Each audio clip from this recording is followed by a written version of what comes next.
هلو معاكم هدير نجيب، لايف كوتش، يوجا انستراكتور، سول دانسر اند ديتوكس كونسلتنت. النهارده هتكلم معاكم عن موضوع مهم جدا جدا، هي الاباندمنت ايشوز او قضيه التخلي. لو تم رفضك في فتره الطفوله، او حسيت ان انت ما بتتحبش كفايه، او حسيت ان انت حد اتخلى عنك وسيبك وانت صغير، وده بيعرضك لايه؟ بيعرضك ان انت لما بتكبر ما بتصدقش ان انت حد بيحبك، او ما بتصدقش ان انت الشخص ده فعلا حقيقي عايزك، ما بتصدقش انه ممكن ان انت فعلا تبقى مع شخص بيحسسك بالامان وبيحسسك بالاهتمام وبيحسسك بكل المشاعر اللي انت محتاجها، حتى لو لقيتها في شخص ما بتصدقهوش، وبتبتدي تبعت انرجي كده تزق اللي قدامك بعيد عنك، لان انت جواك السيستم النفسي بتاعك ما عندوش الفايل المتاكتف بتاع الاستحقاق ان انت تاخد فعلا حب او تاخد فعلا امان من العلاقه. ايه سماته او ايه اللي بيحصل له؟ يتاكد ازاي ان هو عنده الايشو ده؟ اول حاجه ان انت بتواجه صعوبه جدا في انك انت تقعد وسط ناس كتير، بتحس دايما ان انت ممكن تكون بتتكلم والناس كلها بتحبك وكده، بس انت وانت قاعد في حاجه مهزوزه، بتحس ان انت قليل، حاسس ان انت دايما اقل منهم، بتبص على لبسك دايما وبتبص على لبسهم، بتبص على مستواهم ومستواك، دايما في مقارنه كده داخليه وصراع داخلي بيبقى موجود وانت قاعد وسط ناس انت تعرفهم. فدي من العلامات اللي بتاكد ان انت عندك الاباندمنت ايشوز. حاجه تانية بتاكد لك ان انت عندك الاباندمنت ايشوز، ان انت دايما لما حد بيجي يحضنك او يسلم عليك، او ولد او بنت، بتحس ان في مقاومه، بتحس انك مش حابب، او البارتنر بتاعتك بتقول لك ان هي بتحبك قوي وما شافتش شخص زيك في الحياه، ما بتبقاش مصدق، او انت بتحسي ان هو مهما قال لك انا ما بعرفش اشوف غيرك وما بعرفش احب غيرك، عمرك ما بتصدقي داخليا انه فعلا الشخص ده بيقولها وبيقصدها وحاسسها، انت ما بتبقيش مصدقه ده عن نفسك، او ما بتبقيش حاساه.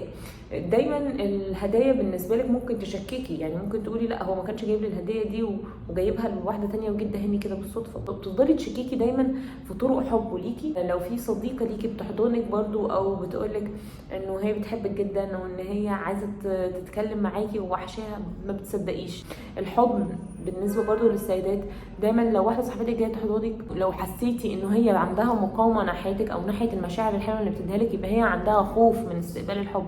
وانت كذلك لو حسيتي ان انت مش حاسه انك انت عايزه تاخدي من حد حب، وانس ان هي بتحضنك او بتطبطب عليكي او بتقول لك كلمه حلوه، لو في مقاومه اعرفي ان انت عندك خوف من استقبال الحب. دي علامه مهمه جدا بتدل برضو على انك عندك الاباندمنت ايشوز. حاجه تانية بتدل على الاباندمنت ايشوز، ان انت ما بتقبليش العزومات، او انت ما بتقبلش الهدايا، ما بتقبلش المجاملات، ما بتقبلش الحاجات الحلوه اللي ممكن حد يهديك بيها. حد توسط لك عند حد عملك، ما بتحبش حد يساعدك، ما بتحبش المساعده اطلاقا.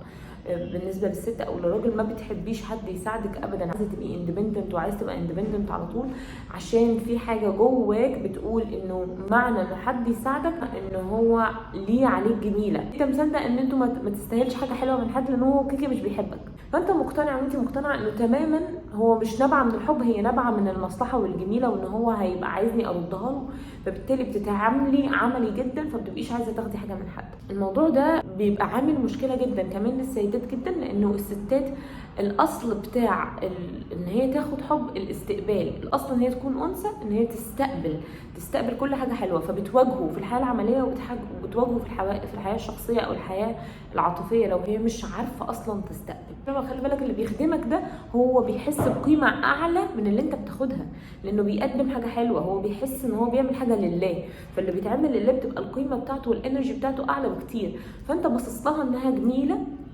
ومضيق نظرتك قوي ان هي حاجه ماديه، او ان هو توسط لك، او ان هو حاول يعمل لك حاجه نبع من المصلحه، ولكن هو بيستفيد بانرجي تانية خالص غير اللي انت بتتكلم فيها. فلو قفشت عندك الحته دي، اتاكد ان هي برضو من قضايا التخلي، او ان انت عندك مشكله في انك انت حاسس ان حد اتخلى عن حبه ليك، فبتواجهها في الكبر، او بتواجهها في تعاملاتك دلوقتي في الحياه العامه. حاجه تانية بتاكد لك برضو ان انت عندك الاباندمنت ايشوز او قضايا التخلي، عايز تنجح باي شكل وباي طريقه، عايز تظهر، عايز تفضل موجود في الشاشه، مش عشان خاطر الناس تبقى قريبه منك، انت مش عايز حد قريب منك، انت عايز تظهر عشان ترد اعتبار لنفسك، عشان تفوز، عشان تحقق انتصار، لانك حسيت انه وانت صغير ما تقلكش كفايه انك ناجح، او النجاح كان بالنسبه لهم انك لما بتنجح بتتحب، فانت عايز ترد اعتبار لنفسك لما تكبر.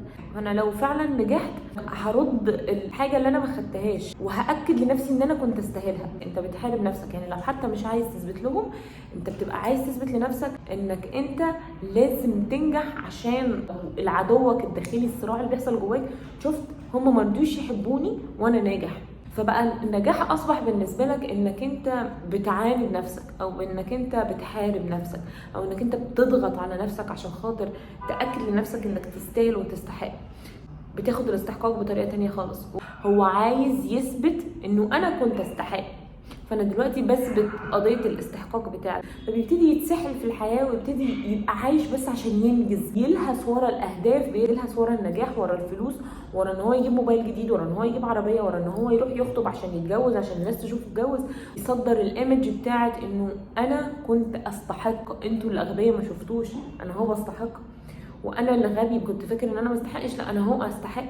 فبيعاند نفسه. كميه الدمار النفسي ان هي ضغطت على نفسها جدا، ان هي تبقى هي معتمده على نفسها تماما، او المعتمد على نفسه تماما، عشان خاطر عنده احتياج شعوري لشعور معين، وهو فاكر ان هو كده هيشبع منه. لما يصدر الصوره دي فاكر ان هو هيلبي لنفسه شعور الحب، شعور الامان، الاهتمام والحب الغير مشروط. فلو عندك الحاجات اللي احنا قلناها دي، اعرف ان انت عندك الاباندمنت ايشوز.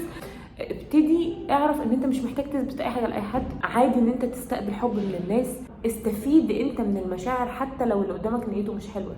استفيد في انك تاخد، لانه لما هتاخد هتعرف تدي. مش خايف ان انت يبقى في حد معاك. طول ما انت خايف انه حد يحبك لانك شايف ما تستحقش الحب، ما بتجذبش لنفسك علاقه صحيه، بالعكس بتجذب علاقات سامه. دلوقتي باختيارك ان انت تحب نفسك فعلا، ان انت تقيم نفسك عشانك انت، عشان انت بتحب نفسك، عشان انت عايز تفيد غيرك حقيقي. شغلك ان انت تفيد وتعمل نفع وصلاح للارض.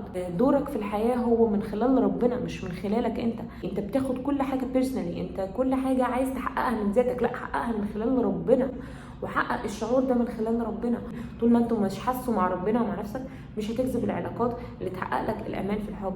بس محتاج تقتنع ان انت تستاهل تتحب، ومحتاج تتعلم مهارات تخليك تعرف تحب نفسك. فكر ازاي تدلع نفسك. كلمة فعلا الكونسبت بتاع انك تدلع نفسك، فكر ازاي تعمله.